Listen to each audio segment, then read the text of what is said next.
Sarah Martinez rentrait chez elle après avoir fait ses courses lorsqu'elle remarqua qu'une voiture de police la poursuivait. Elle alluma immédiatement l'application de dashcam sur son téléphone, s'attendant à enregistrer ce qu'elle pensait être une réaction excessive de l'agent. Mais quand Sarah comprit ce qui se passait, ses jambes se dérobèrent sous elle. Sarah Martinez rangea ses courses sur la banquette arrière de sa voiture. Le soleil de l'après-midi inondait le parking tandis qu'elle s'essuyait le front. Elle venait simplement d'acheter quelques produits essentiels pour le dîner, rien de spécial, juste ce dont sa famille avait besoin cette semaine. En sortant du parking du supermarché, Sarah jeta un coup d'œil dans le rétroviseur. Une voiture de police était garée derrière elle. Son cœur battait plus vite. En tant qu'activiste communautaire ayant consacré sa carrière à la lutte pour la responsabilité policière, les rencontres avec les forces de l'ordre l'avaient toujours rendue nerveuse. La voiture de police était toujours derrière elle lorsqu'elle s'engagea sur une route principale. Les mains de Sarah se crispèrent sur le volant. Elle se dit de rester calme, ce n'était peut-être pas grave. Mais en se retournant, elle vit que la voiture de police la suivait toujours de près. Est-ce que ça se passe vraiment? L'esprit de Sarah s'emballa alors qu'elle essayait de comprendre ce qu'elle avait bien pu faire de mal. Elle respectait la limitation de vitesse. Sa plaque d'immatriculation était encore valable. Alors pourquoi cet agent la suivait-il, gyrophare allumé? Ses mains commencèrent à trembler alors qu'elle cherchait un endroit sûr pour se garer. Elle prit son téléphone et ouvrit l'application de surveillance qu'elle avait installée pour ce genre de situation. L'enregistrement démarra alors que Sarah se garait sur le bas-côté. Elle positionna son téléphone de manière à tout filmer. Si cet agent allait violer ses droits, elle aurait une preuve. L'agent David Chen sortit de sa voiture de patrouille, le visage grave, en s'approchant de son véhicule. Il lui demanda son permis de conduire et sa carte grise. Sarah les lui tendit, ses mains tremblaient légèrement. Elle s'attendait à ce qu'il lui pose les mêmes questions habituelles, pourquoi conduisait-elle dans ce quartier? Où venait-elle? Mais l'agent Chen la surprit. Il lui demanda quand elle avait vérifié pour la dernière fois l'arrière de sa voiture. Sarah cligna des yeux, confuse devant cette question étrange. Puis il lui demanda qui d'autre avait accès à sa voiture. Que étaient donc ces questions? Sarah sentit son instinct de défense se déclencher. Elle avait entendu parler d'agents qui posaient des questions étranges pour justifier une fouille sans raison valable. Elle dit à l'agent Chen qu'il n'avait pas le droit de fouiller sa voiture sans motif légitime. Elle connaissait ses droits et ne le laisserait pas les violer. Mais le visage de l'agent semblait plus inquiet que menaçant. Il expliqua qu'il avait reçu un signalement concernant sa plaque d'immatriculation. Quelqu'un avait appelé spécifiquement à propos de sa voiture. La conversation devint tendue. Sarah refusait que sa voiture soit fouillée. Elle était persuadée que l'agent cherchait simplement une excuse pour fouiller ses affaires. L'agent Chen lui demanda de lui faire confiance. Il lui dit qu'il serait préférable qu'elle ouvre elle-même le coffre plutôt qu'il n'obtienne un mandat de perquisition et ne procède à une fouille formelle. Son insistance mettait Sarah mal à l'aise. Pourquoi voulait-il tellement qu'elle ouvre le coffre? Que essayait-il de cacher? Était-ce un piège? Sarah devint encore plus méfiante face à cette demande étrange. Elle voulait savoir quels indices il avait reçus. De quoi accusait-on sa voiture?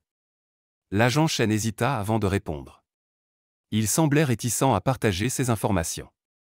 Finalement, il expliqua que quelqu'un avait signalé qu'un individu avait mis quelque chose dans le coffre de sa voiture pendant qu'elle faisait ses courses au supermarché. La confiance de Sarah commença à vaciller.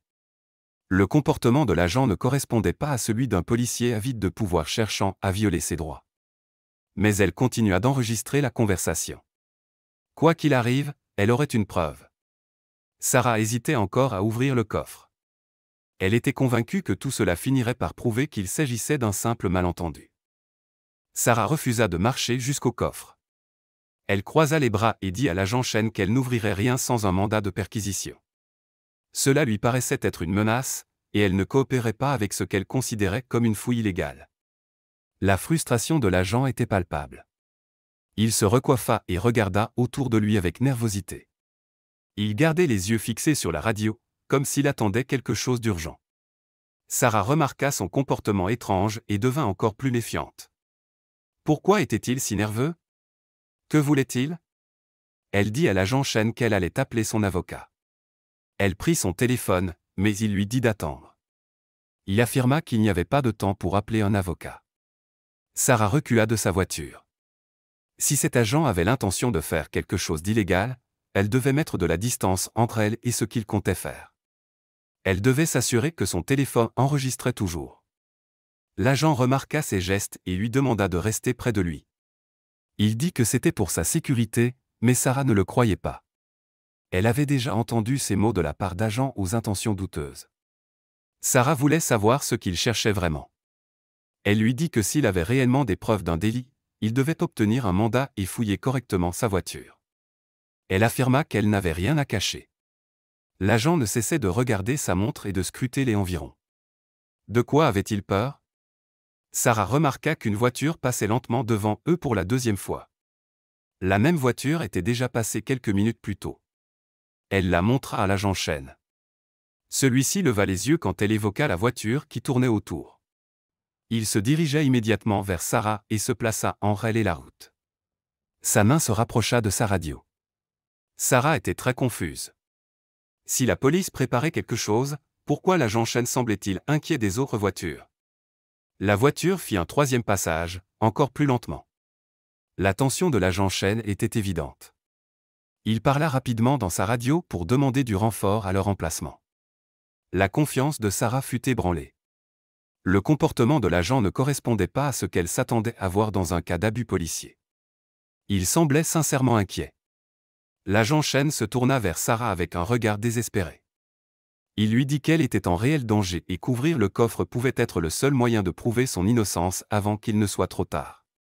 Avant que Sarah ne puisse réagir, deux autres voitures de police arrivèrent avec leurs gyrophares allumés. Les agents en sortirent rapidement et prirent position autour de sa voiture. Un nouvel agent s'approcha de Sarah et de l'agent Chen. Il demanda s'ils allaient ouvrir le coffre. L'agent Chen secoua la tête et expliqua que Sarah refusait de coopérer. L'autre agent déclara qu'il n'avait plus beaucoup de temps. Le suspect qu'il poursuivait approchait de la zone. L'agent Chen fit alors une dernière déclaration. Il dit à Sarah que sa vie était en danger si elle n'agissait pas vite. Sarah marcha jusqu'à l'arrière de sa voiture, entourée de 3 agents. L'atmosphère était tendue alors qu'elle insérait sa clé dans la serrure du coffre. Le coffre s'ouvrit. Le monde de Sarah bascula. Sous sa roue de secours se trouvaient plusieurs paquets emballés dans du plastique. Les paquets étaient soigneusement dissimulés et scellés de manière professionnelle. Les jambes de Sarah faillirent se dérober lorsqu'elle comprit que ces paquets ne lui appartenaient absolument pas. L'agent Chen tenta de la protéger d'une inculpation officielle en lui permettant de découvrir les drogues elles-mêmes. Sa réaction enregistrée prouvait qu'elle était vraiment surprise et innocente. Sans son intervention, elle aurait pu être arrêtée pour trafic de drogue. Ce que Sarah croyait être la preuve d'un abus policier s'est révélé être une preuve de son innocence, et montrait que la police tentait de protéger le public de situations où des innocents pouvaient être utilisés à leur insu. Si vous trouviez de la drogue illégale dans votre voiture sans en connaître l'origine, croiriez-vous l'explication de l'agent de police, ou penseriez-vous qu'il s'agit d'un coup monté?